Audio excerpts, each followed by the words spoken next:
الحمد لله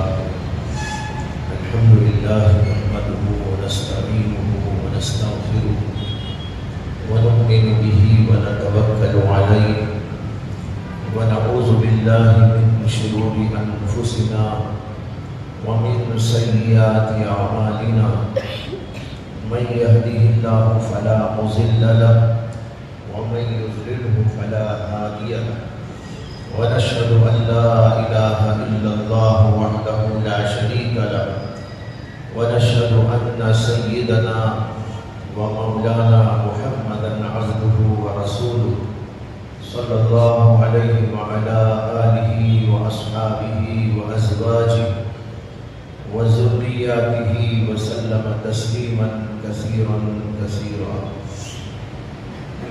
أما بعد فأعوذ بالله من الشيطان الرجيم.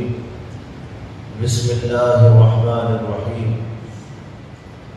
إذا السماء انفطرت وإذا الكواكب انتثرت وإذا البحار فجرت وإذا القبور بعثرت علمت نفس ما قدمت وأخرت يا أيها الإنسان ما غرك بربك الكريم الذي خلقك فسواك فعدلك في أي صورة ما شاء ركبك.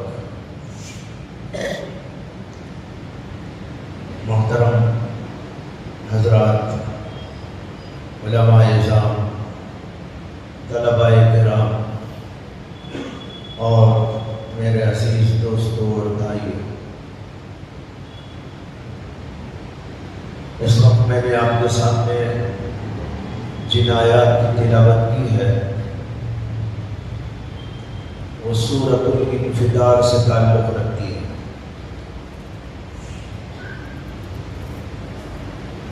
سورۃ الانفطار وہ سورت ہے جس کے اندر اللہ تبارک و تعالیٰ نے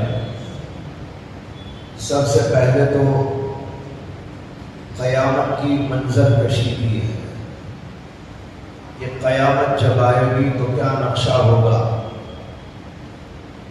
پھر اس کے بعد انسان سے خطاب کیا ہے اور اس کو جھنجھوڑا ہے اور اللہ کی طرف اس کے متوجہ نہ ہونے اور اللہ سے غرور اور اللہ تبارک و تعالیٰ سے دوری اختیار کرنے پر اس کو تنبیہ کی گئی۔ یہ دو باتیں ہیں جو ان آیات کے اندر مذکور ہیں جو میں نے آپ کے سامنے تلاوت کی۔ اللہ تعالیٰ نے پہلے کہا اذا السماء انفطرت، یاد کرو اس وقت کو جب کہ آسمان پھٹ جائے گا۔ وَإِذَا الْكَوَاكِبُ انتَثَرَتْ، اور جب ستارے ٹوٹ ٹوٹ کر گر پڑیں گے۔ وَإِذَا الْبِحَارُ فُجِّرَتْ، اور سمندر بہہ پڑیں گے، یعنی اپنی اپنی جگہ سے بہہ کر دنیا بھر کے اندر پھیل جائیں گے۔ وَإِذَا الْقُبُورُ بُعْثِرَتْ، اور جب قبریں پھٹ پھٹ کر اس کے اندر سے لوگ ظاہر ہو جائیں گے، یعنی اٹھ کھڑے ہوں گے۔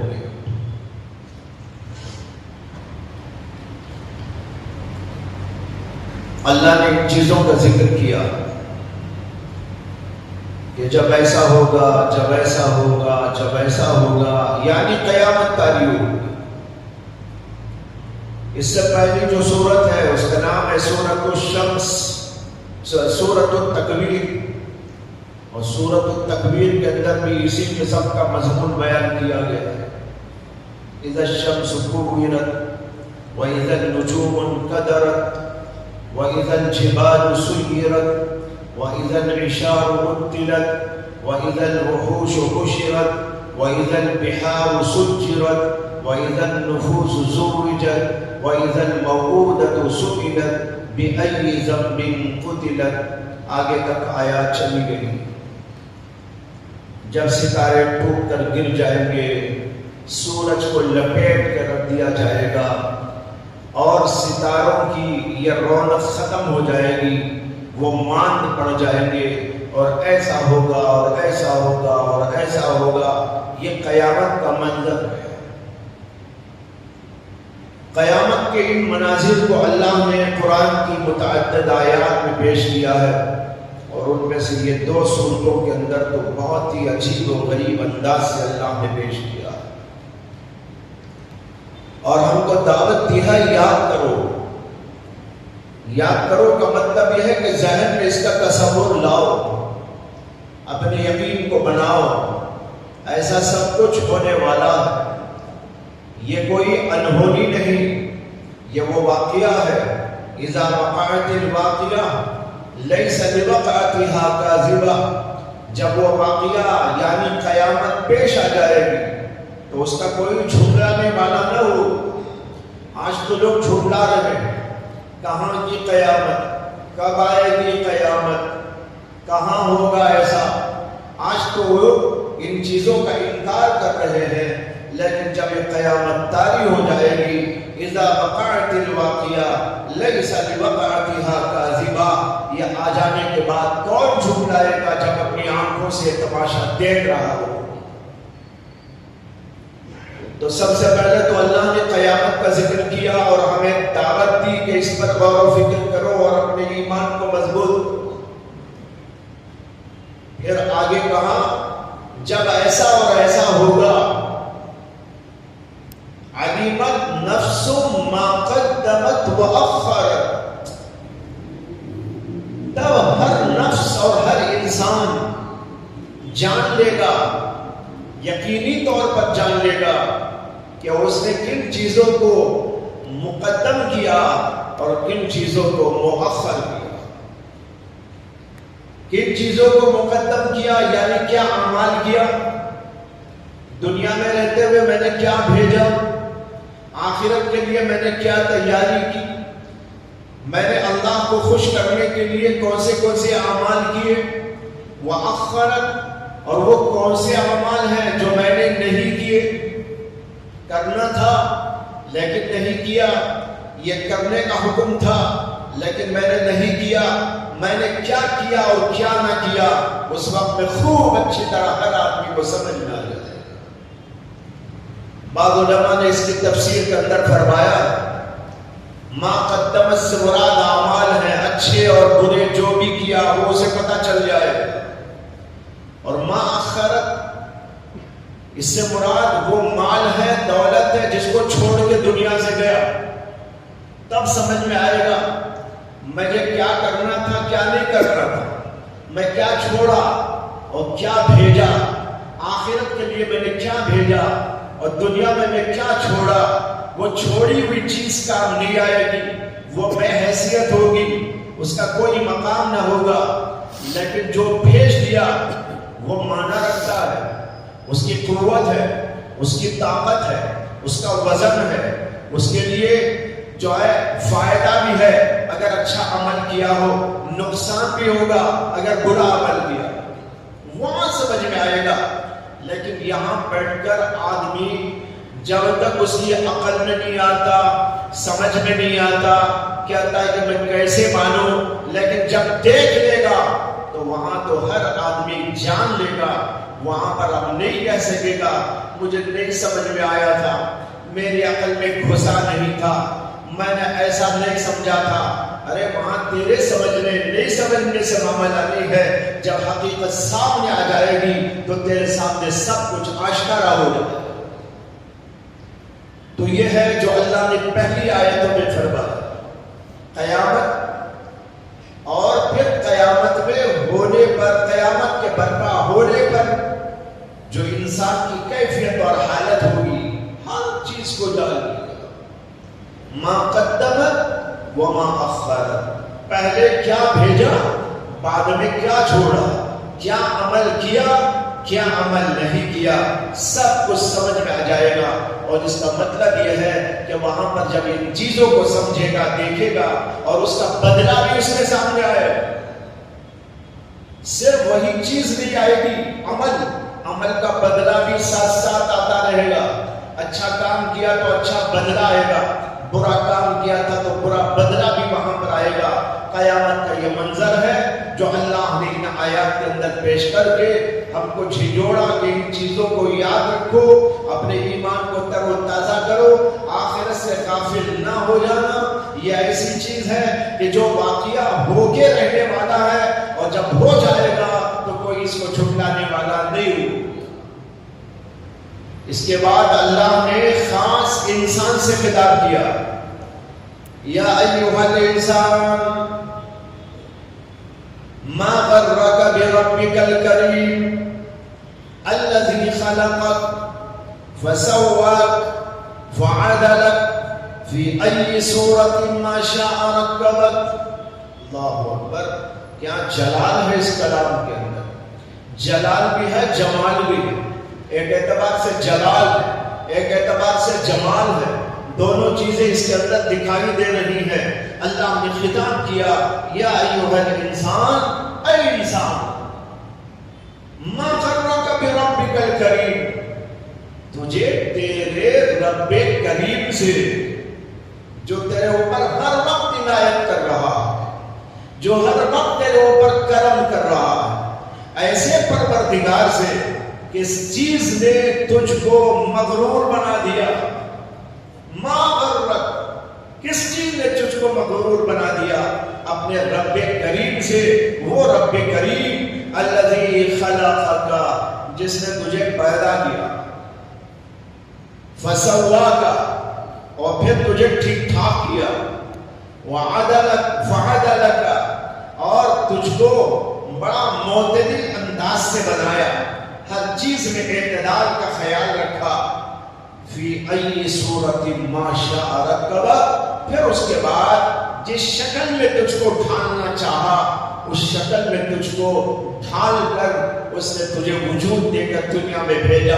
سب کچھ تیرے ساتھ اس نے کیا, اور تو دنیا میں آ کر اپنی عقل کے اوپر غرور کرتا ہے, اپنے علم کے اوپر غرور کرتا ہے, اپنے حسن و جمال پر غرور کرتا ہے, اپنے مال و دولت پر غرور کرتا ہے, اور مختلف چیزوں پر غرور کرتا ہے, اور غرور کر کے اللہ سے مغروری برتتا ہے اور اللہ کو چھوڑ دیتا ہے. یہ ہے انسان کا حال. اور یہاں اللہ نے خطاب انسان کے لفظ سے کیا ہے, یا ایھا الانسان. اس کے اندر بڑی تنبیہ ہے. انسان کہتے ہیں اس کو جسے اللہ سے انس ہو, جسے اللہ سے محبت ہو. انسان کا نام انسان اس لیے رکھا گیا ہے کہ یہ لفظ انس سے بنایا گیا, اور انس کے معنی محبت. ہم لوگ اپنی زبانوں میں بھی کہتے ہیں فلاں آدمی سے مجھے بڑا انس ہے, فلاں آدمی سے مجھے بڑا تعلق ہے. انس تعلق کو کہتے ہیں, محبت کو کہتے ہیں. اسی لفظ انس سے انسان بنایا گیا, اور انسان کے معنی ہو گئے وہ ذات جس کے اندر انس و محبت کا مادہ رکھا گیا ہے. اور انس و محبت سے مراد اللہ سے انس و محبت کا مادہ رکھ کر اس انسان کو اللہ نے پیدا کیا. لیکن یہ جب دنیا میں آیا تو کبھی اپنی عقل پر, کبھی اپنے علم پر, کبھی اپنے مال پر, کبھی اپنی دولت پر, کبھی اپنی بلڈنگ پر, کبھی اپنی کسی چیز پر غرور کرتے ہوئے اللہ سے دور ہو جاتا ہے, اور اللہ سے پیار کرنے کے بجائے اللہ سے کٹ کے رہ جاتا ہے. اس سے اللہ نے خطاب کیا, اے وہ ذات جس کو میں نے انس دے کر بھیجا تھا, تجھے کیا ہو گیا؟ یا ایسا سمجھو جیسے ایک طالب علم کو پڑھایا ایک استاد نے, بہت پڑھایا, پڑھا لکھایا, بہت محنت کی, بڑا مجاہدہ کیا. جب وہ پڑھ کر تیار ہو گیا استاد کے خلاف ہو گیا. اب اسے استاد کیا کہے گا؟ ارے وہ جس کو میں نے پڑھایا تھا یہ کر رہا ہوں. کہے گا کہ نہیں کہے گا؟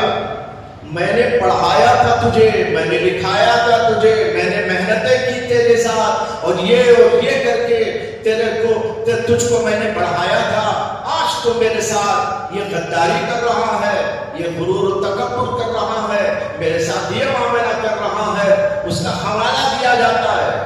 اللہ حوالہ دے دیں، یا ایھا الانسان، اے وہ ذات جس کے اندر میں نے انس رکھا تاکہ تو میرے سے محبت کرے، تاکہ تو میرا وفادار بن جائے، تاکہ تو میرا خدمت گزار بن جائے، تاکہ تو میرا مطیع و فرمانبردار بن جائے، میرا ہو کے رہ جائے، اس لیے میں نے تجھے انس دے کر بھیجا تھا۔ لیکن کیا غداری ہے تیری، کیا غرور ہے تیرا کہ میرے ہی سے کٹے گا؟ اس لیے اللہ نے یہ لفظ استعمال کیا تو اس کے اندر بھی تنبیہ ہے ہم انسانوں کو، سب کے سب سوچیں، ہم سب انسان ہیں، ہمیں اللہ نے انس دیا ہے، انس و محبت دے کر ہم کو بھیجا۔ ایک روایت میں آتا ہے کہ جب حضرت سیدنا ابراہیم، حضرت سیدنا آدم علیہ السلام کو اللہ تعالیٰ نے بنا دیا، پیدا فرما دیا، تو اس کے بعد عالم ارواح کے اندر اللہ تبارک و تعالیٰ نے حضرت آدم کی پشت سے ان کی تمام ذریت کو باہر نکالا۔ وَإِذْ أَخَذَ رَبُّكَ مِنْ بَنِي آدَمَ مِنْ ظُهُورِهِمْ ذُرِّيَّتَهُمْ وَأَشْهَدَهُمْ عَلَىٰ أَنفُسِهِمْ، قرآن میں اس کا ذکر آیا ہوا ہے کہ اللہ تعالیٰ نے آدم کی تمام ذریت کو ان کی پشت سے باہر نکالا۔ وہ عالم ارواح ہے، اس عالم سے پہلے ہم جس عالم میں رہتے تھے اس عالم کا نام عالم ارواح ہے۔ یہ عالم دنیا، یہ عالم مشاہدہ، کچھ اللہ دکھا رہا ہے ہم کو، بہت ساری چیزیں نہیں دکھاتا، وہ چھپی ہوئی ہے، آخرت چھپی ہوئی ہے، جنت چھپی ہوئی ہے، دوزخ چھپی ہوئی ہے، عالم آخرت چھپایا گیا ہے۔ اور اسی طرح عالم ارواح ہمارے سامنے نہیں ہے۔ عالم مثال بھی ایک چیز ہوتی ہے، عالم برزخ بھی ایک چیز ہوتی ہے۔ جب انسان یہاں سے جاتا ہے، آنے سے پہلے تھا عالم ارواح میں، یہاں آیا عالم دنیا و مشاہدے میں، یہاں سے جب جائے گا تو عالم برزخ میں جائے گا، برزخ کی زندگی کاٹنے کے بعد پھر عالم آخرت میں اس کو وجود دے کر اٹھایا جائے گا۔ اور انسان بے وقوف یہ سمجھ رہا ہے بس جناب یہ عالم ہے، مجھے یہاں رہنا ہے، یہاں کھانا ہے، یہاں پینا ہے، یہاں کمانا ہے، یہ کرنا ہے، وہ کرنا ہے، اسے آگے کا خیال ہی نہیں۔ یہ ایسے ہی ہے جیسے ہم ماں کے پیٹ میں تھے، ماں کے پیٹ میں یہ دنیا نہیں سمجھ میں آ رہی تھی۔ ماں کے پیٹ میں اگر کوئی آ کر ہم سے کہتا جناب یہاں کیا اتنی چھوٹی جگہ میں بیٹھے ہو، ذرا چلو تو باہر، کیا کیا ہے دکھاتا ہوں، کیسی بلڈنگیں ہیں، کیسا سورج ہے، کیسا چاند ہے، کیسا آسمان ہے، کیسی زمین ہے، زمین میں کیا خزانے ہیں، اور اوپر نیچے کیا کیا چیزیں ہیں، یہ ساری چیزیں میں تم کو دکھاؤں گا، تو وہ بے وقوف بچہ اندر کیا کہتا ہے؟ میری تو سمجھ میں آتا ہی نہیں، کیا بلا بکواس ہو رہی ہے۔ لیکن وہ بکواس تھوڑا ہی ہے، جب وہ آتا ہے اس عالم کے اندر، دیکھتا ہے اپنی آنکھوں سے کتنی بڑی کائنات ہے، جہاں تک اس کی نگاہ کبھی نہیں جا سکتی، جہاں تک عقل اس کی کبھی نہیں جا سکتی، جہاں تک اس کا علم کبھی نہیں پہنچ پاتا۔ اور سائنسدان اور بہت بڑے بڑے ماہرین جو کچھ کہ اب تک تحقیقات کر چکے ہیں، وہ اس کائنات کا عشر اشیر بھی نہیں ہے، اتنا سا ان کو دیا گیا ہے، اسی پر وہ اچھل کود کر رہے ہیں کہ ہم کو بہت مل گیا، بہت مل گیا۔ بے وقوفوں کو اگر یہ معلوم ہو جائے کہ تم کو جو نہیں ملا وہ کیا ہے، تب شرم آ جائے گی ان کو۔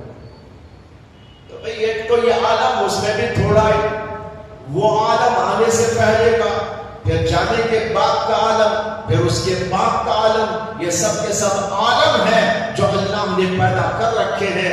بتائے رہا تھا یہاں آنے سے پہلے عالم ارواح میں پیدا کیے گئے، حضرت آدم کی ذریت کو نکالا گیا، وہ ذرات کی طرح تھے، چیونٹیوں کی طرح تھے، رینگ رہے تھے، وہاں پر اللہ نے ان سب کو بٹھایا یا کھڑایا، جس عالم میں بھی ان کو رکھا، وہاں پر اللہ نے اپنی تجلی ان کے اوپر ظاہر فرمائی،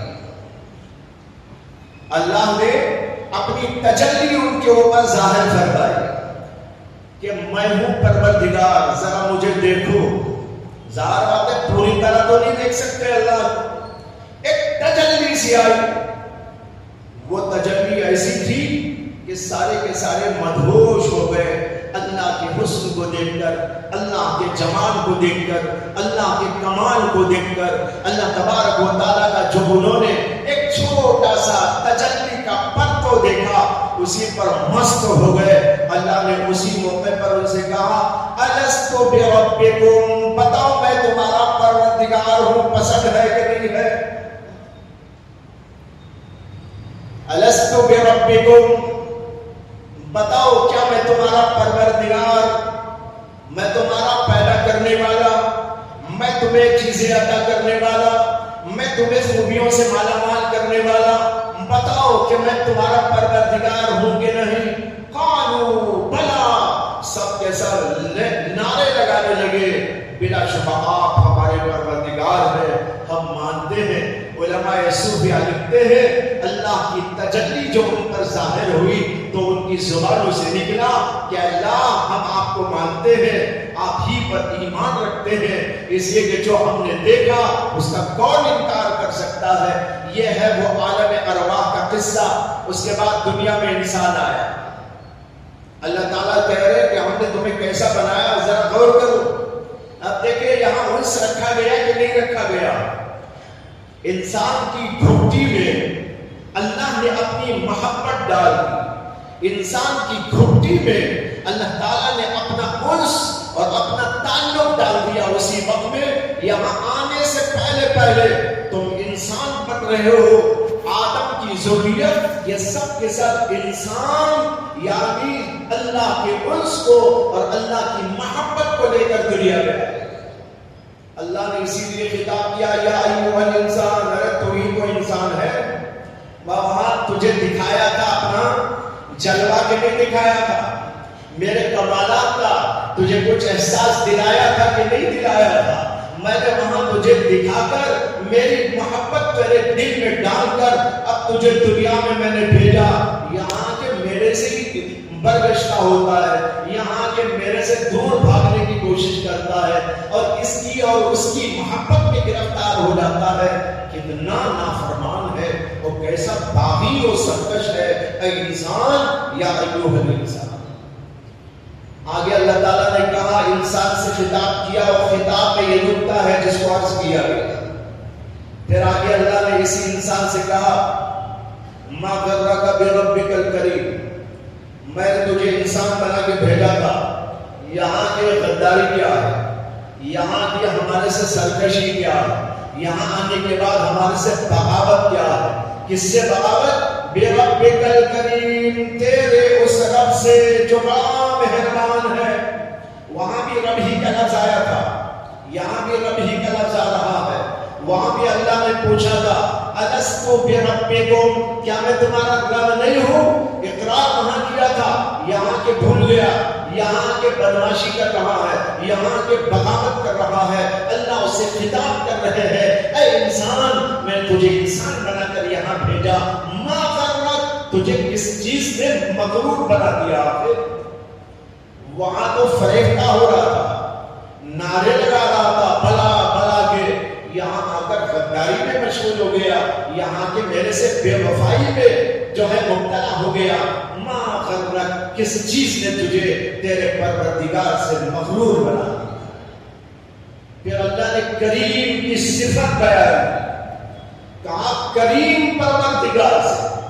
اگر ظالم پروردگار سے بغاوت کرتا تو سمجھ میں آتا، میں تو کریم ہوں تیرے اوپر، میں رحیم ہوں تیرے اوپر، ہر وقت میرے کرم کی بارش ہے تیرے اوپر، ہر لمحہ پیدائش سے پہلے بھی، پیدائش کے وقت بھی، پیدائش کے بعد بھی، اور پھر اس کے بعد کے ہر مرحلے میں بھی، جب تک تو ہے میں تیرے اوپر اپنا کرم ہی کرم کرتا رہتا ہوں، اور پھر بھی تو میرے سے بغاوت کرتا ہے۔ کیسا انسان ہے؟ یا ایسا سمجھو جیسے ایک باپ بیٹے کو کہتا ہے کیسا بیٹا ہے؟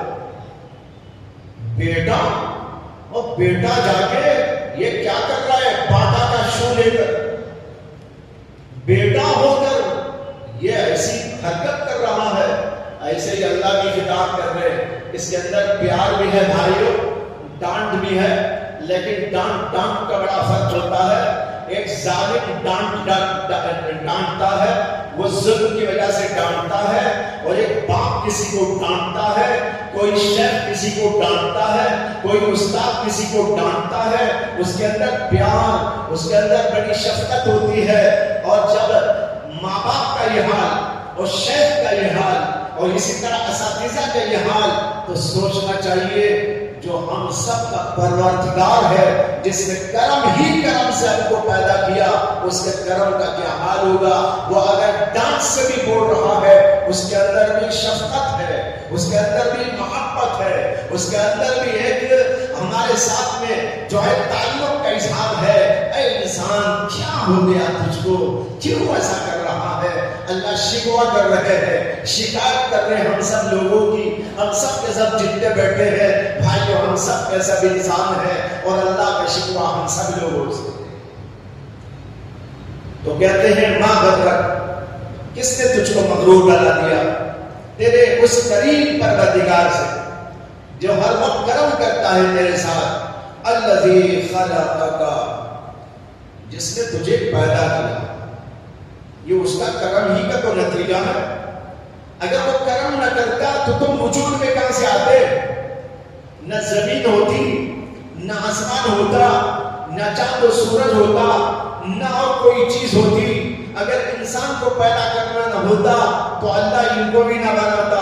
انسان کے لیے اللہ نے چاند بھی بنایا ہے، سورج بھی پیدا کیا ہے، زمین و آسمان بھی اس کے لیے بنائے۔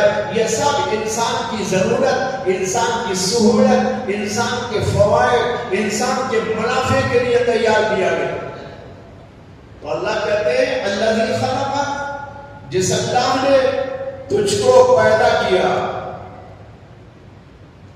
اس کے بعد میں کہتے ہیں فسواک، اور تجھے ٹھیک ٹھاک کیا، وعدلک، اور تیرے اندر ہر چیز کو معتدل انداز سے رکھا، فی ای صورت ما شاء رکب، پھر جس شکل میں اس نے چاہا اس نے تجھے شکل دے دی۔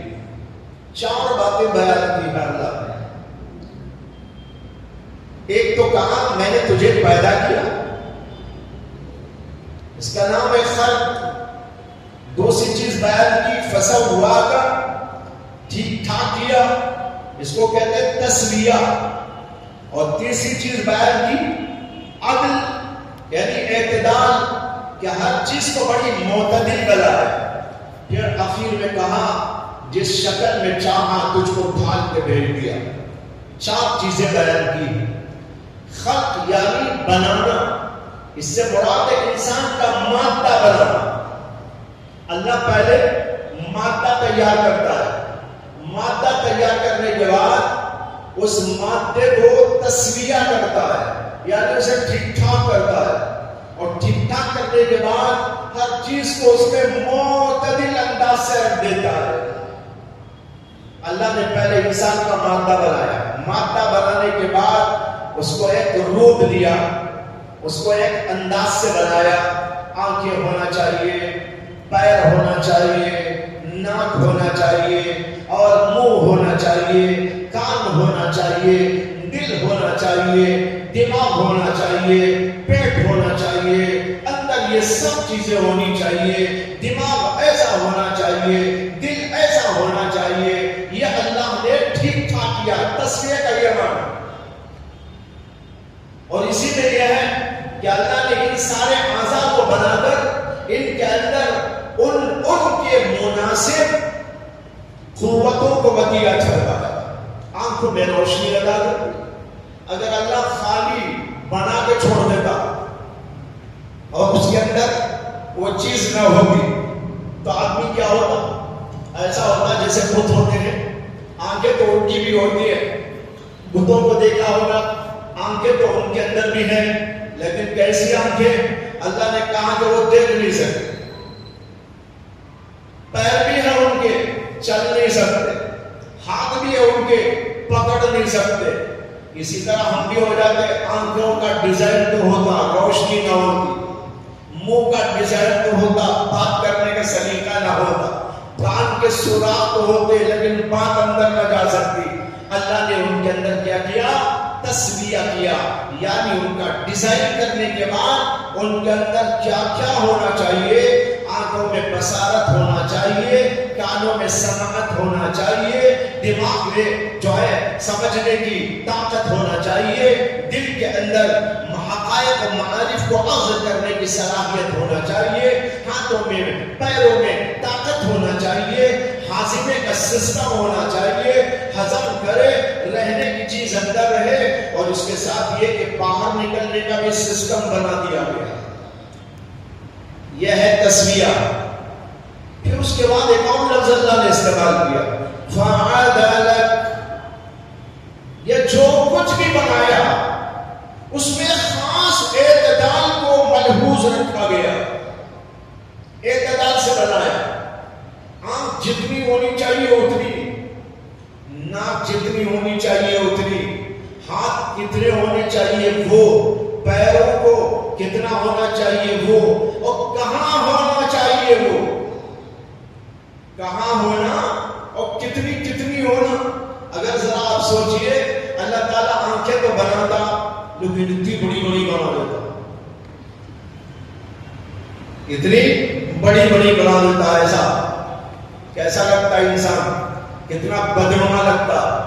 ناک اگر مثال کے طور پر اتنی سی بنا دیتے، یعنی تو خالی دو سوراخ رکھ دیتے، وہ ڈیزائن نہ ہوتا جو اللہ نے بنا کے ہم کو دیا ہوا ہے۔ کان بھی کچھ ایسے ویسے ہوتے، اور پھر یہ جو شکل اللہ نے دی وہ جس انداز سے دی اس سے انسان خوبصورت لگتا ہے، بڑا اچھا معلوم ہوتا ہے۔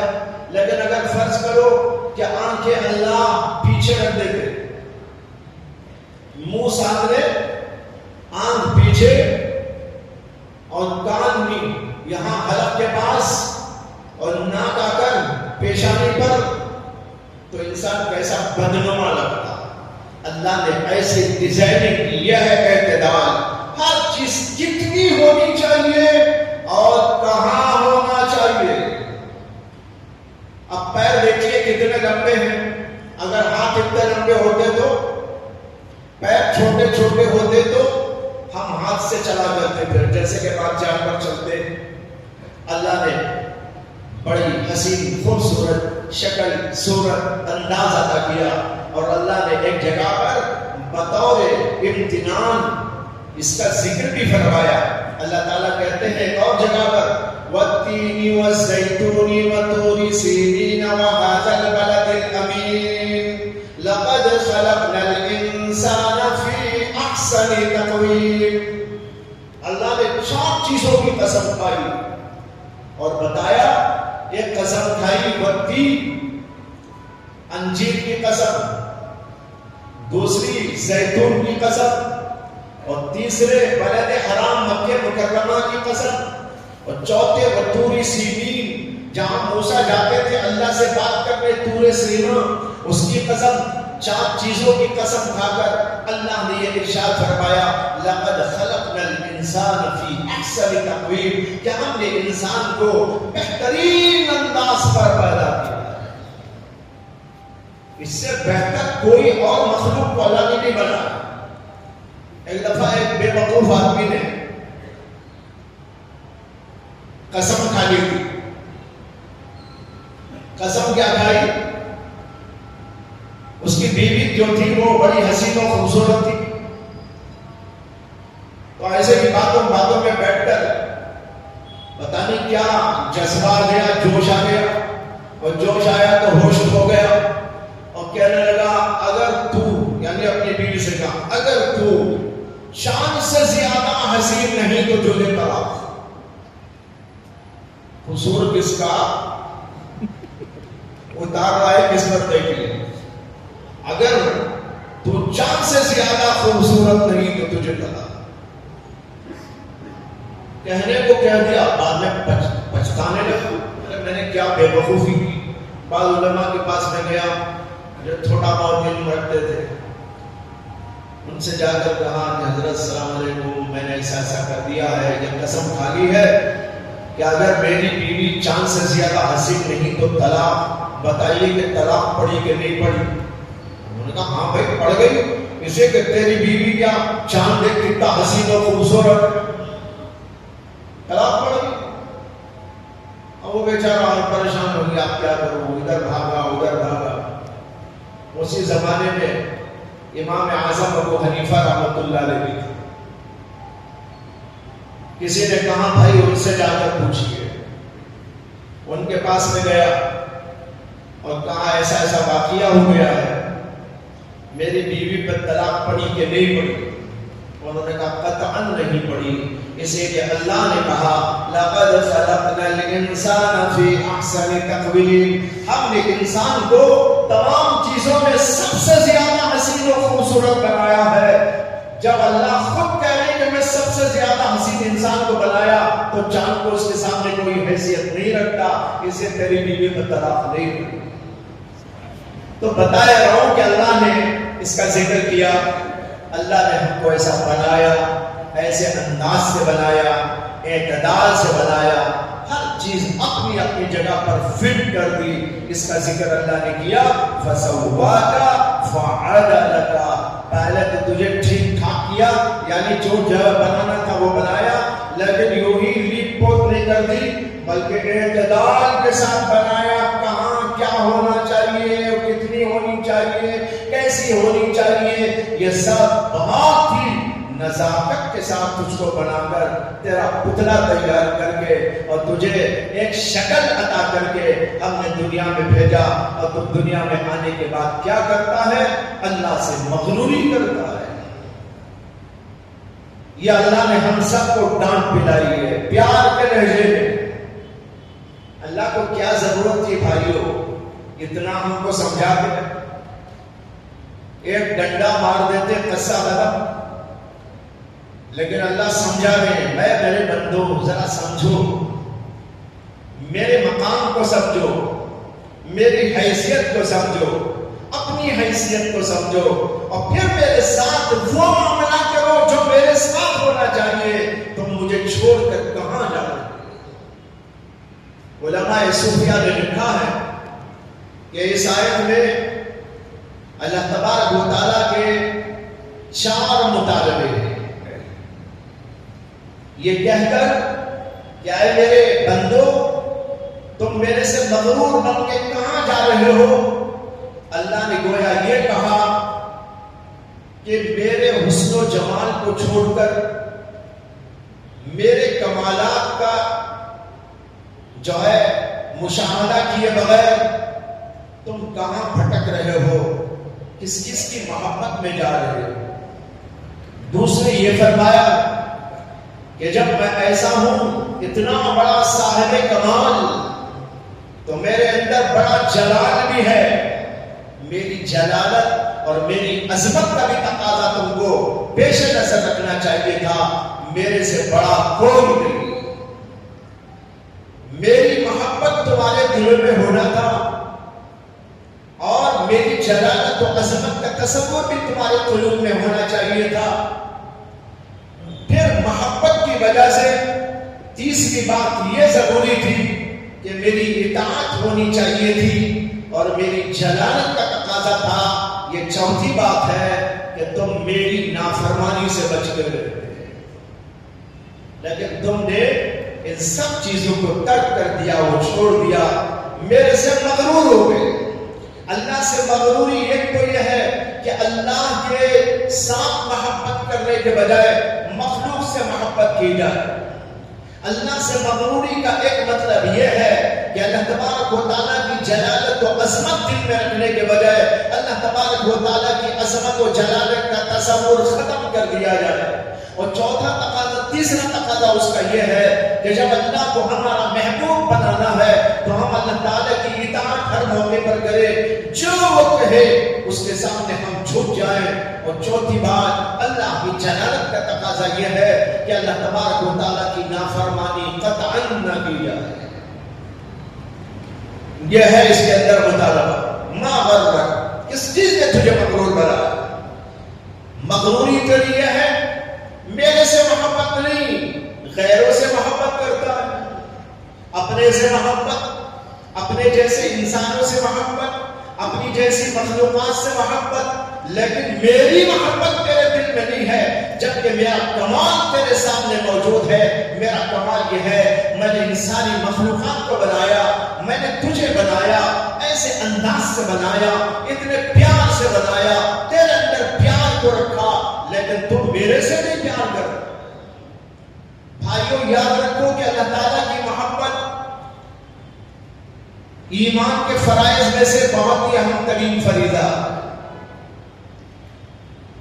قرآن میں بھی اس کا حکم دیا گیا، احادیث کے اندر بھی اس کا تذکرہ موجود۔ نبی اکرم صلی اللہ علیہ وسلم دعا میں مانگا کرتے تھے اللہ تعالیٰ سے محبت۔ اللہم انی اسألک حبک وحب من ینفعنی حبہ منک وحب عمل یقربنی الی حبک۔ قرآن کریم کے اندر اللہ نے کہا والذین آمنوا اشد حبا للہ، جو ایمان والے ہوتے ہیں وہ اللہ تعالیٰ سے بے پناہ محبت رکھتے ہیں۔ بے پناہ محبت کیوں رکھتے ہیں؟ اس لیے رکھتے ہیں کہ وہ جانتے ہیں کہ اللہ سے بڑا صاحب جمال کوئی نہیں، اللہ سے بڑا صاحب کمال کوئی نہیں، اللہ سے زیادہ دینے والا اور کرم و احسان کرنے والا کوئی نہیں۔ جو ہمارے اوپر کرم کرتا ہے ہم اس سے محبت کیا کرتے ہیں، جس کے اندر کوئی کمال ہوتا ہے ہم اس سے محبت کیا کرتے ہیں، جس کے اندر حسن و جمال ہوتا ہے ہم اس سے محبت کرتے ہیں۔ اور اللہ کے ہاں یہ سب چیزیں علی وجہ العتم موجود ہے۔ ساری دنیا میں اگر حسن و جمال ہے وہ اللہ کا دیا ہوا ہے۔ سورج روشن ہے، خدا کی عطا ہے، چاند روشن ہے، وہ بھی اللہ کی عطا ہے۔ تمام کی تمام مخلوقات جو بھی اصیل و خوبصورت آپ کو نظر آتے ہیں وہ سب اللہ کے دیے ہوئے حسن و جمال ہیں۔ اللہ نہ دیتا تو ان میں حسن و جمال نہ آتا، تو اللہ کتنا بڑا صاحب جمال ہو۔ مولانا روم اپنی مثنوی شریف کے اندر فرماتے ہیں قیامت کے دن اللہ پوچھے گا اے میرے بندے بتا میں حسین ہوں یا سورج حسین ہے؟ اے میرے بندے مجھے بتا میں حسین ہوں یا میرا پیدا کرتا یہ چاند حسین ہے؟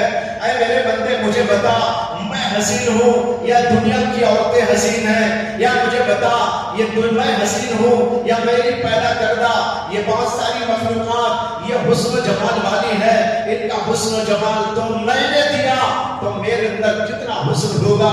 مجھے چھوڑ کر غیروں کے حسن و جمال کو دیکھتا ہے، غر نہ کا تجھ کو اس نے مغرور بنا دیا۔ یاد آیا واقعہ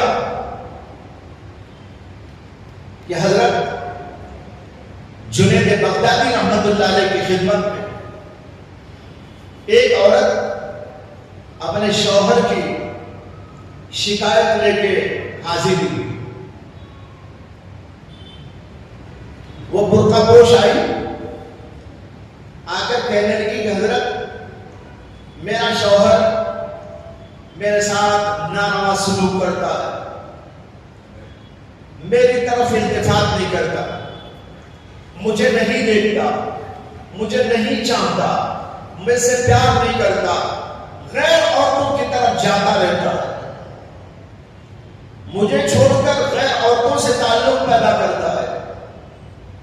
مجھے بڑا دکھ ہے، بڑی پریشانی ہے، میری زندگی بے چینی بے آرامی کی زندگی ہو گئی ہے۔ یہ اپنا دکھڑا سناتے سناتے وہ عورت ساتھ ساتھ کہنے لگی حضرت اگر شریعت مجھے اجازت دیتی تو میں اپنا چہرہ کھول کے آپ کو دکھاتی کہ میں کیسی حسین و جمیل ہوں، میری جیسی حسین و جمیل کسی کی بیوی ہو اور وہ شوہر کسی غیر عورت کو دیکھے، میں آپ سے پوچھتی کیا کوئی اچھا انسان ایسا کر سکتا ہے؟ جب اس عورت نے کہا تو جنید بغدادی پر بے ہوشی طاری ہو۔ لوگ جو وہاں موجود تھے انہوں نے اس عورت کو بھیج دیا کہ بھائی حضرت کی طبیعت خراب ہے، بعد میں آ جائے۔ پھر اس کے بعد ان کا علاج معالجہ کیا گیا، کچھ دیر کے بعد ہوش بحال ہوئے۔ لوگوں نے پوچھا کہ حضرت کیا ہو گیا تھا؟ وہ عورت آپ سے کچھ کہہ رہی تھی اور آپ کے اوپر بے ہوشی طاری ہو گئی۔ جنید بغدادی کہنے لگے عورت جو کہہ رہی تھی سنا نہیں تم نے؟ وہ کہہ رہی تھی اگر شریعت مجھے اجازت دیتی تو میں اپنا چہرہ کھول کے دکھاتی اور پوچھتی کہ جس کی عورت ایسی حسین و جمیل ہو وہ مرد کیا کسی غیر عورت کی طرف جا سکتا ہے؟ یہ سن کر مجھے ایک حدیث یاد آ گئی، حدیث قدسی یاد آ گئی، جس میں آتا ہے کہ اللہ تعالیٰ اپنے بندوں سے پوچھتا ہے جس کا خدا میرے جیسا ہو وہ مجھے چھوڑ کر کسی اور کو دیکھ سکتا ہے۔ اس کی وجہ سے میرے اوپر اثر پیدا ہو گیا اور بے ہوشی تاری ہو گئی۔ بھائیوں بزرگوں، ہمارا خدا وہ خدا ہے جو زمین کا بنانے والا، آسمان کا بنانے والا، چاند و سورج کا بنانے والا، ان عورتوں کا بنانے والا، ان مردوں کا بنانے والا، اور جو کچھ بھی حسین و جمیل دنیا میں ہے کیسے بھی ہو ان کا حسن و جمال فانی ہے، ایک دن فنا کے گھاٹ تک جائے گا، نہ سورج رہے گا، نہ چاند رہے گا، نہ اور کوئی مخلوق رہے گی۔ دنیا کی حسین سے حسین عورتیں ہوں لیکن ان کا حسن بڑھاپے میں آ کے ختم ہو جائے گا، کبھی جوانی ہی میں چلا جائے گا، اور نہیں تو مرنے پر تو ختم ہو ہی جائے گا۔ یہ سارا کا سارا حسن فانی ہے، بقا اگر کسی کے حسن کو ہے تو اللہ کے حسن کو ہے۔ عبد الملک بن مروان ایک بادشاہ گزرا ہے، بڑا کروفر کا بادشاہ تھا، مروان بن حکم کا بیٹا۔ بہت جوانی میں اس کو حکومت اور طاقت مل گئی، بڑا حسین و خوبصورت بھی تھا۔ ایک بار جب وہ اپنا دربار سجانا چاہ رہا تھا تو وہ اپنے آپ کو تیار کیا، کپڑے پہنا، بشاہانہ لباس اختیار کیا اور اپنا امامہ یا تاج جو کچھ پہنتے تھے وہ پہنا، اپنے آپ کو بنایا، وہ سوارا، اور پھر اس کے بعد دربار میں آ کے بیٹھا۔ دربار میں سارے درباری بیٹھے تھے اور ایک طرف اس کی باندیاں بھی کھڑی ہوئی تھی۔ وہ ایک باندی کو دیکھ کر ہنسا، مسکرایا اور پھر کہنے لگا کیسا لگ رہا ہوں، کیسا لگ رہا ہوں۔ اس کی باندی نے دو شعر پڑھے عربی میں، اس کا مطلب یہ تھا کہ واقعی آپ لاجواب ہیں، بڑے بے نظیر ہیں، بڑے حسین و خوبصورت ہیں، لیکن جیسے کچھ بھی ہیں مرنے والے، جیسے کچھ بھی ہیں مرنے والے ہیں۔ اگر آپ مرنے والے نہ ہوتے واقعی آپ بے نظیر ہوتے، لیکن چونکہ مرنے والے ہیں یہ سارا حسن بھی ختم ہو گیا۔ دو شعر پڑھے، ان کا مطلب یہ تھا، بادشاہ کے دل پر جا کر اس کے اشعار تیر کی طرح لگے، سوچ میں پڑ گیا، تھوڑی دیر کے لیے مدہوشی سی ہو گئی۔ واقعی بڑی قابل قدر بات اس نے کہی، بہت ہی حقیقت پر مبنی بات اس نے کہی، دل کے اوپر دل کی بات جا کر لگ گئی۔ دل سے نکلنے والی بات دل پہ جا کے لگتی ہے، دل کے اوپر جو لگی بادشاہ مدہوش سا ہو گیا، کچھ ایسی حرکتیں کرنے لگا، اور پھر اس کے بعد اپنا دربار اس نے برخاست کر دیا اور اپنے کمرے میں چلا گیا۔ کمرے میں جانے کے بعد پھر دوبارہ باہر نکلنے کی نوبت نہیں آئی، اسی میں اس کا انتقال ہو گیا۔ یہ ہے بھائیو دنیا کا حسن و جمال۔ اللہ پوچھتے ہیں ما غرک بربک الکریم، تیرے ایسے پروردگار سے جس کا حسن باقی، جس کا حسن اصلی، جس کا حسن اصلی، اس کو چھوڑ کر کہاں مرنے والوں پہ مر رہے ہو، کہاں چلے گئے تم بھٹکتے بھٹکتے۔ اللہ سے محبت یہ ہر مومن کا فرض ہے، لیکن آج بھائیوں غور کریں ہمارے دلوں کے اندر اللہ کی محبت کتنی ہے۔ محبت کا ایک تقاضا ہوتا ہے اطاعت اور فرما برداری۔ اللہ کی اگر محبت ہے تو اللہ سے فرما برداری ہو، جو اس کے احکام میں وہ زندگی میں چلتے رہے، کسل کو، سستی کو، غفلت کو دور کر کے اللہ کی محبت اس کو کو اکسائے نیکیوں کے کرنے پر، اطاعتوں کے بجا لانے پر، نماز کے پڑھنے پر، ذکر کرنے پر، تسبیحات کے ادا کرنے پر، تلاوت کلام اللہ پر، ہر نیکی اور ہر عبادت پر اگر یہ موقع، اگر ایسا نہیں ہو رہا ہے اپنی زندگیوں میں تو سمجھیے اللہ کی محبت کے اندر بڑی کمی ہے، اور اللہ کی محبت کی کمی وہ ہے جس کے اوپر یہاں ڈانٹ پڑ رہی ہے، اللہ کی طرف سے ڈانٹ ہو رہی ہے۔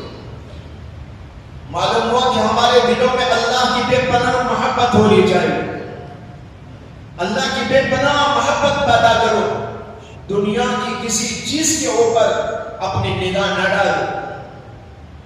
آج نوجوانوں کا حال بڑا بے حال ہے، انہوں نے یہ سمجھا نہیں کہ ہم پیدا کیوں ہوئے، انہوں نے یہ سمجھا نہیں کہ اللہ نے مجھے کیوں پیدا کیا۔ اللہ پیدا کر رہا ہے، چیزیں دے رہا ہے، اللہ نے یہاں تو ذکر چند چیزوں کا کیا، پیدا کرنے کے بعد کیا نہیں دے رہا ہے، کھانے کو دے رہا ہے، پینے کو دے رہا ہے، ہر چیز عطا کر رہا ہے، لیکن اس کے باوجود انسان اسی اللہ سے دور ہوتا چلا جا رہا ہے۔ اللہ کی پکار آتی ہے لیکن نماز تک پڑھنے کے لیے تیار نہیں ہوتا، اس کے کلام کو پڑھنے کے لیے تیار نہیں ہوتا، عبادت کرنے کے لیے جی نہیں چاہتا۔ معلوم ہوا اللہ کی محبت کے اندر کمی واقع ہو گئی ہے، اس کمی کو دور کرنا چاہیے۔ قرآن کریم کے اندر تو ایک اور بات بڑی عجیب بتائی گئی کہ اللہ تعالیٰ سے محبت معمولی درجے کی مطلوب نہیں ہے، بلکہ تمام چیزوں سے زیادہ اللہ کی محبت مطلوب ہے۔ تمہارے ماں باپ سے زیادہ، تمہاری بیویوں سے زیادہ، تمہاری اولاد سے زیادہ، تمہارے مال و متاع سے زیادہ، تمہاری بلڈنگوں جائیدادوں سے زیادہ، تمہاری تجارتوں سے زیادہ، تمام چیزوں سے زیادہ اللہ اور اللہ کے رسول کی محبت تمہارے دل میں ہونا ضروری ہے۔ اگر تمہارے دل میں اللہ اور اللہ کے رسول کی محبت ان تمام چیزوں سے زیادہ نہیں ہے، فَتَرَبَّصُوا حَتَّى يَأْتِيَ اللَّهُ بِأَمْرِهِ، انتظار کرو، تمہارے اوپر خدا کا عذاب آتا ہے۔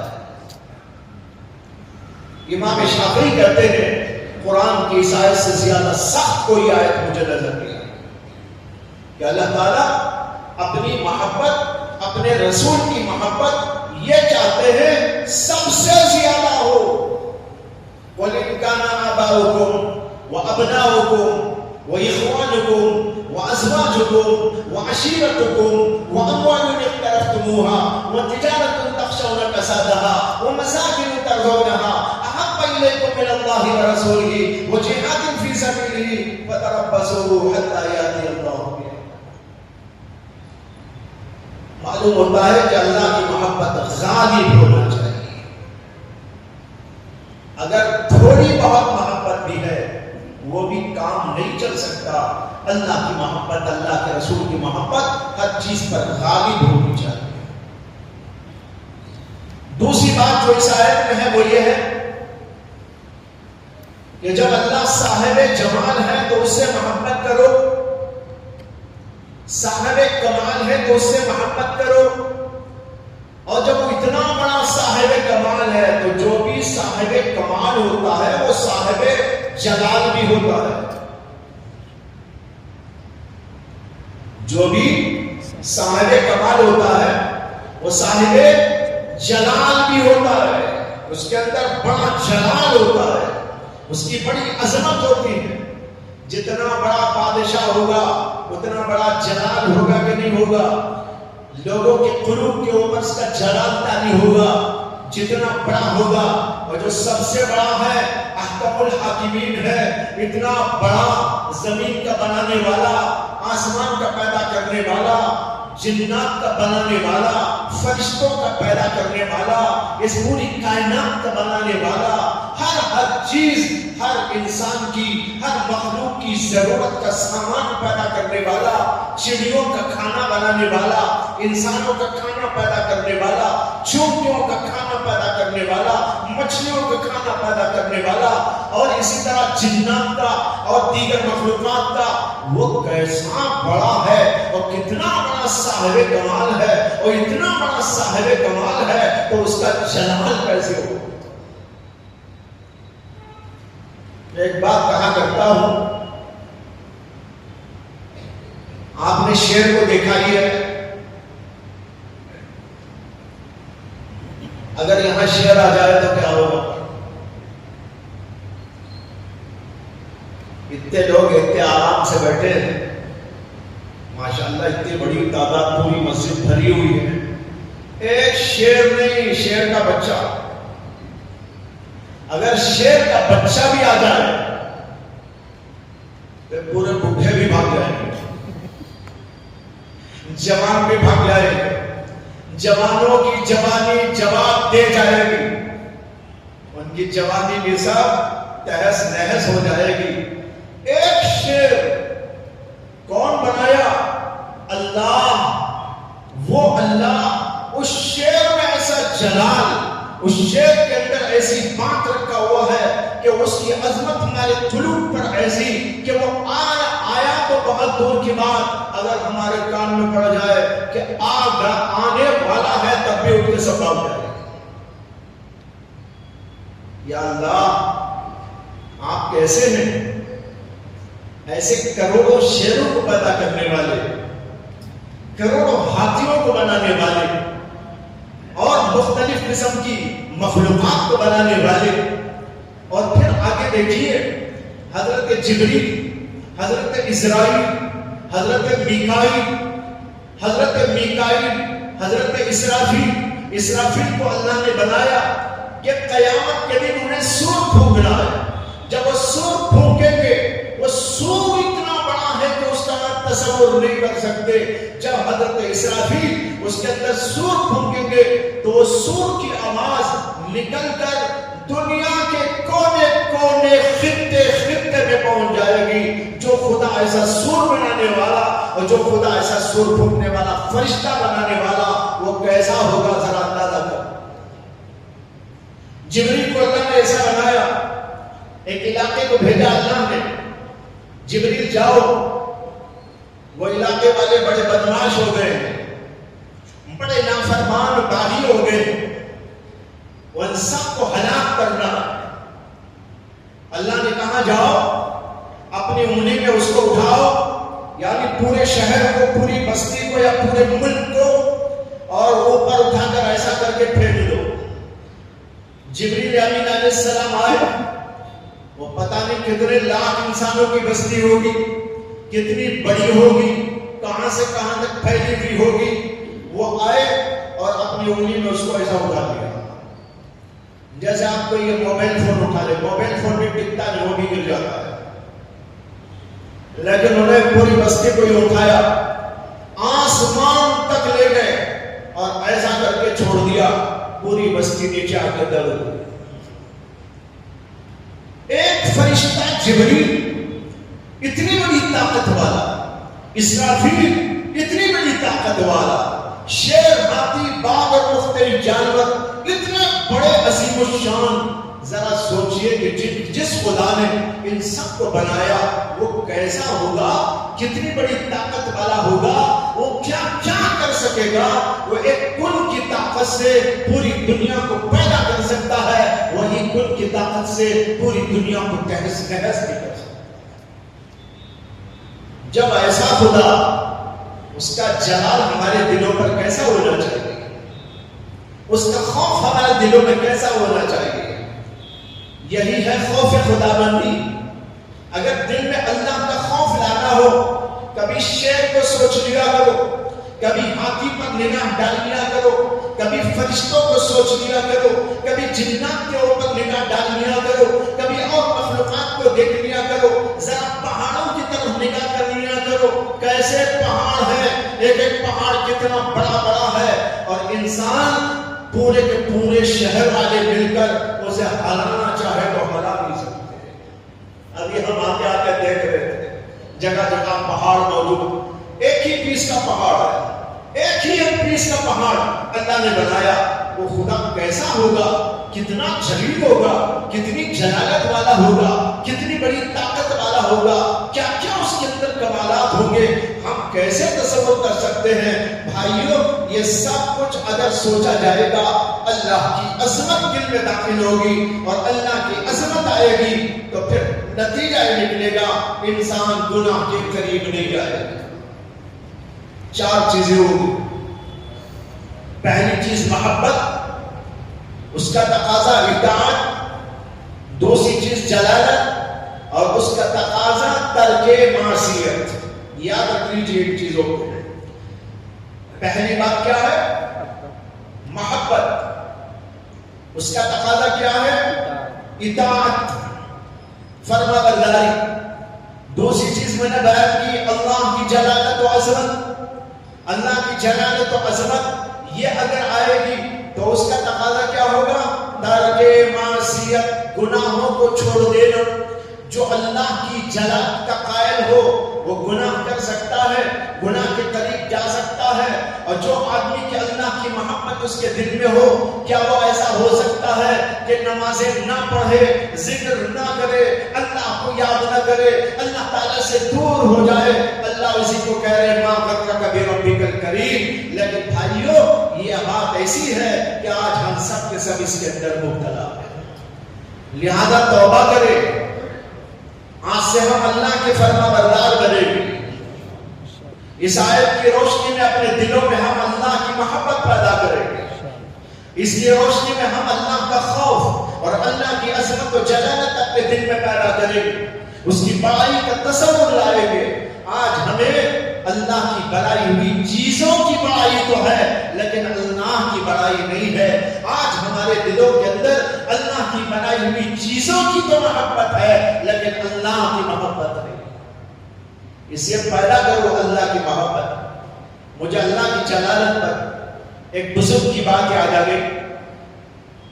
حضرت شاہ عبد القدوس گنگوہی رحمت اللہ علیہ آج سے تقریباً 600 سال پہلے کے بزرگ ہیں جن کا مزار گنگو کے اندر آج بھی ہے. ان کے زمانے میں ایک بادشاہ تھے تو حضرت عبد القدوس گنگوہی رحمت اللہ علیہ چوغا پہنتے تھے. وہ چوغا میں نے بھی دیکھا ہے، ابھی موجود ہے ان کا چوغا جو انہوں نے 40 برس پہنا تھا. پیوند ہی پیوند لگے ہوئے تھے، یہاں پیوند، یہاں پیوند، یہاں پیوند، سبوں پیوند لگے ہوئے تھے. ابھی تک رکھا ہوا موجود ہے. تو اس میں ایک بار ان کو ایسا محسوس ہوا کہ کچھ جوئیں وغیرہ پڑ گئی ہیں اور جسم میں کاٹ سا محسوس ہو رہا تھا. تو انہوں نے اپنے مریدین سے کہا کہ بھائی مجھے کچھ تکلیف ہو رہی ہے، دیکھو اس میں کچھ جھو تو نہیں آ گئی. تو چوغا نکال کے ڈال دیا اور 2-4 مریدین بیٹھ کے اس میں تلاش کرنے لگے کہیں جھو ہے کیا. اتنے میں ایک آدمی باہر سے آیا یا کوئی مرید آیا اور آ کر کہنے لگا حضرت نے کہا کیا بات ہے؟ کہا کہ بادشاہ ہے. وہ آ کر پہلے کہنے لگا حضرت، تو حضرت نے کہا کیا بات ہے؟ تو وہ کہنے لگا کہ بادشاہ مل گیا ہے. انہوں نے کہا اوف بادشاہ مل گیا، میں سمجھا کوئی بڑی جھو مل گئی ہو.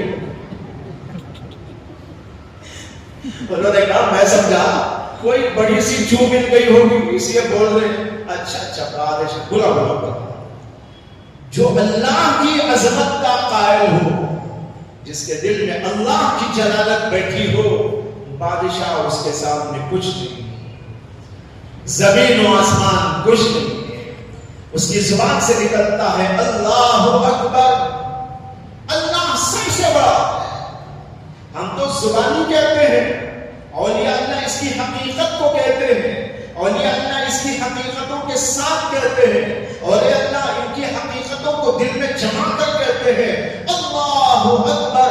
اللہ سب سے بڑا ہے، تمام بادشاہوں سے بڑا، زمین سے بڑا، آسمان سے بڑا، تمام انسانوں سے بڑا، تمام کی تمام چیزوں سے بڑا.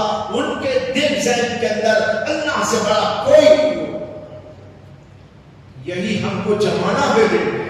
اگر ہمارے دلوں میں جم جائے اللہ کی بڑائی و عظمت، ہمارے دلوں میں جم جائے اللہ کی محبت، تو پھر تو کیا کہنے بھائیوں ہماری زندگی میں انقلاب عظیم آ جائے، اطاعت ہو جائے اور گناہوں سے بچنے کا سلسلہ جاری ہو، لیکن آج دیکھا جا رہا ہے کہ ہمارے دلوں میں اللہ کی محبت نہ ہونے سے اطاعت کے اندر بھی کمی ہے، اور دوسری طرف جلالت نہ ہونے کی وجہ سے ہمارے ہاں گناہوں کا سلسلہ بھی ہے۔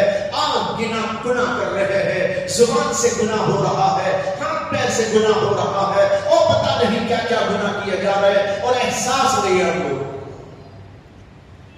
ایک اللہ کا بندہ، اللہ کی محبت والا، پرانے زمانے میں گزرا، بہت سے گزرے اکابرین، بہت سارے اللہ کے بندے، اللہ کے ولی، جنہوں نے اپنے دلوں کے اندر اللہ کی محبت کو انگیٹھیوں کی جگہ انگیٹھیوں کی طرح روشن کر رکھا تھا۔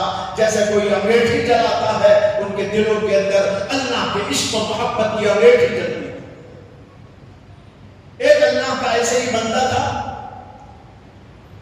بے پناہ اللہ کی محبت تھی اس کے دل میں، اور اسے اللہ کے گھر کے دیدار کا شوق پیدا ہوا۔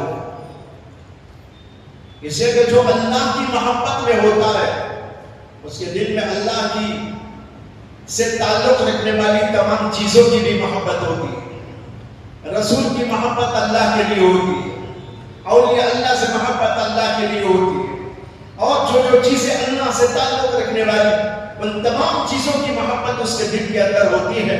اس کو دل میں آیا اللہ کے گھر کی زیارت کرنا چاہیے، اس کے گھر کا طواف کرنا چاہیے، اب دل کے اندر بے چینی ہو رہی ہے، دل کے اندر بار بار جذبہ آ رہا ہے، اور ویسے بھی ہر مومن کو ہوتا ہے، لیکن اس کا حال کچھ اور ہی تھا، انداز کچھ اور ہی تھا۔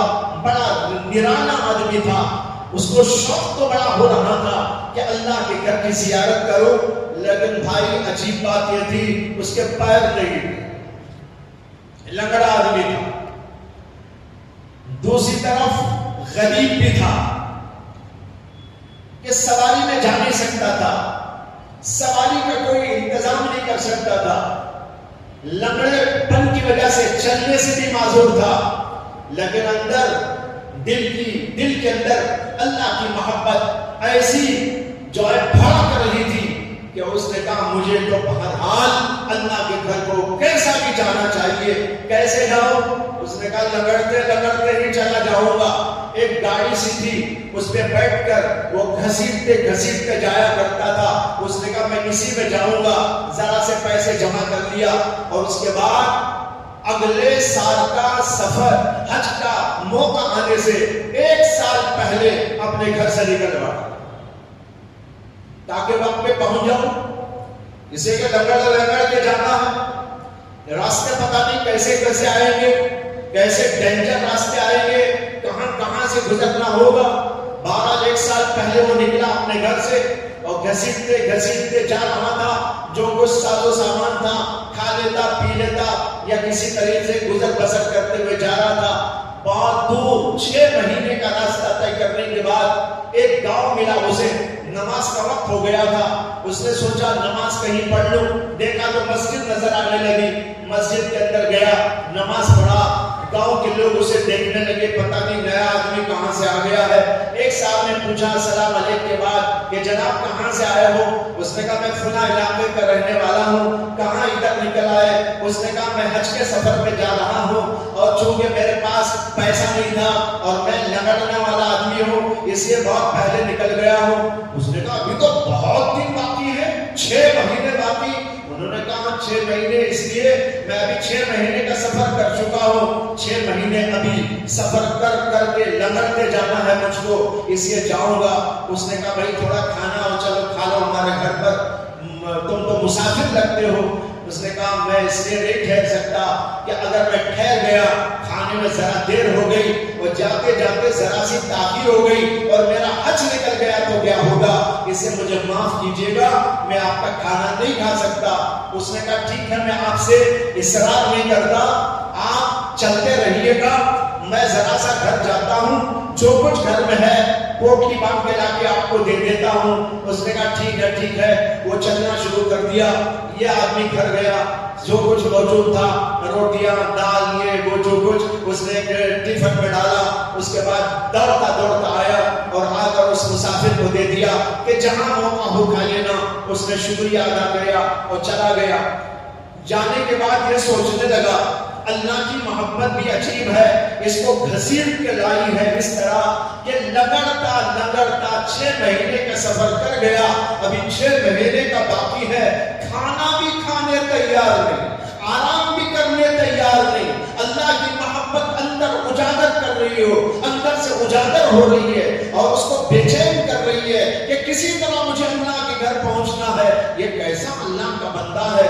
اس کو دیکھ کر اس کے دل میں تمنا پیدا ہو گئی کہ جب میں وہ بھی حج کو جانے والا تھا، اس نے کہا بھائی میں بھی حج کو جاؤں گا، ہمارے ساتھ چلو۔ اس نے کہا تم تو سواری میں جاؤ گے، مجھے لنگڑ کے جانا ہے، میں تمہارے ساتھ چلوں گا تو میرا حج فوت ہو جائے گا۔ اب وہ کہنے لگا میں جب جاؤں گا حج کو تو تلاش کروں گا اس لنگڑے کو اور دیکھوں گا کہ وہ حج کیسا کر رہا۔ بات آئی اور گئی، وقت بیتتا رہا، یہاں تک کہ جب اس آدمی کو نکلنا تھا، وہ اپنی سواری میں سوار ہو کر، جو بھی اس زمانے کی سواری ہوگی، وہ اپنا رخت سفر باندھا اور مکہ مکرمہ پہنچا۔ اور مکہ مکرمہ پہنچ کر اس کی آنکھیں اسی کو تلاش کر رہی تھی، کہاں ہوگا وہ لنگڑا، اس کو ذرا دیکھنا ہے مجھے، کیسا حج کر رہا ہوگا، اس کے طواف کا انداز کیا ہوگا۔ بھائیو یاد رکھو، جو اللہ کی محبت والا ہوتا ہے اس کے حج کا بھی انداز الگ ہوتا ہے، اس کی نماز کا انداز بھی الگ ہوتا ہے، اس کے ذکر کا انداز بھی الگ ہوتا ہے، اس کے اوپر تو کچھ اور ہی بات چھائی رہتی ہے۔ وہ اس لیے عام انسانوں کی طرح نہیں کرتا، ہر چیز میں کچھ نرالا پن تو ہوتا ہی ہے ان اولیاء اللہ کا۔ اس لیے وہ سوچ رہا تھا کہ میں دیکھوں گا کہ وہ کیسا حج کر رہا ہے، وہ کیسا طواف کر رہا ہے، وہ کیسا لبیک کی صدائیں بلند کر رہا ہے۔ یہ سوچ کر جب وہاں گیا، تلاش کرتا رہا، نہ حرم میں نظر آیا، نہ سڑکوں پہ نظر آیا، نہ کسی مسجد میں نظر آیا۔ پھر وقت آ گیا مینا کو جانے کا، مینا میں تلاش کرا تو وہاں نظر نہیں آیا۔ پھر عرفات کا میدان پہنچا، عرفات میں تلاش کیا تو وہاں بھی وہ لنگڑا کہیں نظر نہیں آیا۔ پھر اس نے سوچ، پھر اس کے بعد جب مینا کو کنکریاں مارنے کے لیے آنے کا وقت ہوا، 10 تاریخ کو، وہ 10 تاریخ کو یہاں پہنچا، ہر جگہ اس کے ذہن میں وہی لنگڑا ہے، کہیں نظر نہیں آ رہا ہے، لیکن اس کے ذہن میں وہی سوال ہے، کہاں ملے گا، کہاں ملے گا، کہاں ملے گا۔ اب جمرات کی طرف آنے لگا کنکریاں مارنے، تو ایک جگہ پر بڑی بھیڑ نظر آئی۔ اس نے کہا کوئی حادثہ ہو گیا؟ لوگوں سے پوچھا بھائی کیا بات ہے، کوئی حادثہ ہو گیا؟ لوگوں نے کہا حادثہ کچھ نہیں ہے، بس یہ ہے کہ ایک عجیب و غریب انسان آیا ہوا ہے، اس انسان کو دیکھنے لوگوں کی بھیڑ جمع ہو گئی۔ اس کا دل اندر سے کہنے لگا وہی ہوگا، وہی لنگڑا ہوگا۔ یہ بھیڑ کو چیرتے اندر پہنچا، دیکھوں کیا ہو رہا ہے۔ وہاں پہنچا تو واقعی وہی آدمی اس کو نظر آیا، وہ لنگڑا اپنی جگہ بیٹھا ہوا ہے اور اللہ سے دعائیں کر رہا ہے، اور اس کی دعاؤں کا انداز ایسا نرالا، ایسا پیارا، ایسا حیرت انگیز کہ سارے لوگ اسے دیکھنے کے لیے جو آ کے جھانک کے جا رہے ہیں، سن کے جا رہے ہیں۔ یہ بھی جا کے کھڑا ہو گیا، دیکھنے لگا، وہ دعا کر رہا تھا، اے اللہ یہاں پر اب لوگوں نے جمرات پر کنکریاں مار دی، حج انہوں نے ادا کر دیا، اب یہاں سے جائیں گے اور جانے کے بعد جو ہے وہ اپنی قربانیاں پیش کریں گے، قربانیوں کے بعد سر موندیں گے۔ اب قربانیاں کرنے کے لیے یہ تیرے سارے بندے جائیں گے اور جانور خرید کر یا جو خریدے ہوئے ہیں ان جانوروں کو آپ کے نام پر قربان کریں گے۔ اے اللہ آپ جانتے ہیں میرے پاس روپیہ نہیں ہے، آپ جانتے ہیں کہ میرے پاس پیسہ نہیں ہے، میں غریب ہوں اور فقیر ہوں، لیکن میں آپ کے لیے قربانی کا جانور نہیں خرید سکتا، میں آپ کے نام پر کوئی قربانی کا جانور نہیں دے سکتا، لیکن آپ اے اللہ یہ جانتے ہیں آپ نے مجھے جان دی ہے، میرے پاس جانور تو نہیں ہے، آپ کی دی ہوئی جان موجود ہے، سب جانوروں کی قربانی کرتے ہیں، آپ قبول کرتے ہیں، میں اپنی جان کی قربانی دیتا ہوں، آپ میری جان کی قربانی قبول کرتے ہیں۔ یہ کہہ رہا تھا، بار بار بار بار لوگ دیکھ رہے تھے، وہ آدمی کہتے ہیں میں کھڑے ہو کر دیکھتا رہا، روتا رہا، سارے لوگ روتے رہے، اور اسی حالت میں ہم نے دیکھا کہ کچھ دیر کے بعد اس کی جان وہاں سے نکال لی گئی، آسمانوں پر چلی گئی۔ یہ ہے بھائیوں اللہ کی محبت والوں کا حال، جو ہر چیز اللہ کے لیے قربان کرتے ہیں، لیکن ہم تھوڑا سا وقت قربان کرنے تیار نہیں، ہم تھوڑا سا مال قربان کرنے تیار نہیں، ہم نماز کے لیے وقت دینے تیار نہیں، ہم ذرا سی تکلیف برداشت کرنے تیار نہیں، ذرا سا مسجد جانے کے لیے ہم تیار نہیں، ذرا سا اور کوئی کام کرے اللہ کے لیے اس کے لیے ہم تیار نہیں، اللہ کے ذکر کے لیے ہمارے پاس وقت نہیں، اللہ کے ذکر کے لیے ہمارے پاس میں نماز پڑھنے کے لیے ہمارے پاس میں وقت نہیں۔ بھائیو مطلب یہ ہوا کہ ہم جھوٹے ہیں اللہ کی محبت کے دعوے میں، ہم ایمان کے اندر جھوٹے ہیں۔ اگر ہم سچے ہوتے تو کچھ تو قربانیاں دیتے، ہماری کوئی نماز نہ چھوٹتی، ہمارا ذکر نہ چھوٹتا، جس نے ہمیں پیدا کیا اور ہم سے کہہ رہا ہے ارے بھائیو، ارے انسانوں، میں نے تم کو پیدا کیا، خلقک فسواک فعدلک فی ای صورت ما شاء رکبک، میں نے کیسی پیاری پیاری صورتیں بنا کر تم کو دنیا میں پیدا کر کے چھوڑا، اور تم میرے سے یوں غرور کرتے ہو، تکبر کرتے ہو، غفلت کرتے ہو، بغاوت کرتے ہو۔ اللہ ہم سے کہہ رہے آج توبہ کرو، سب کے سب مل کر یہاں توبہ کرو، آج سے ہم اللہ سے محبت پیدا کریں گے، اس کی اطاعت اور بندگی میں زندگی ہم چاہے قربان کریں گے۔ کوئی یہ نہ سوچے اگر ہم یہ کرتے بیٹھیں گے ہمارا دکان کیسا چلے گا، ہماری کھیتی کون چلاتا رہے گا، ہماری فیکٹری کون چلائے گا، پھر فیکٹریاں نہیں چلے گی، دکان نہیں چلے گا تو پھر گھر بار کیسا چلے گا، بیوی کیا بولے گی، بچے کیا کریں گے۔ ارے بھائیو یہ جہالت ہے کہ ہم یوں سمجھ جائیں اللہ کی محبت والا ان چیزوں سے دور ہو جاتا ہے۔ آپ کی تجارت رہے گی، آپ کی ملازمت جاری رہے گی، آپ کا دنیا کا سارا دھندا جاری رہے گا، آپ کے تمام کام جاری رہیں گے اور سارا کاروبار چلتا رہے گا، اس کے ساتھ آپ اللہ والے بھی بن جائیں گے۔ اللہ نہیں کہتے دکان نہ چلاؤ، اللہ کہتے میں جیسا بولتا ہوں ویسے چلاؤ۔ آپ کہتے نہیں میں جیسا چاہتا ہوں ویسا چلاتا ہوں، اللہ کہتے نہیں تو جیسا چاہتا ویسا نہیں، میں جیسا چاہتا ہوں ویسا چلا۔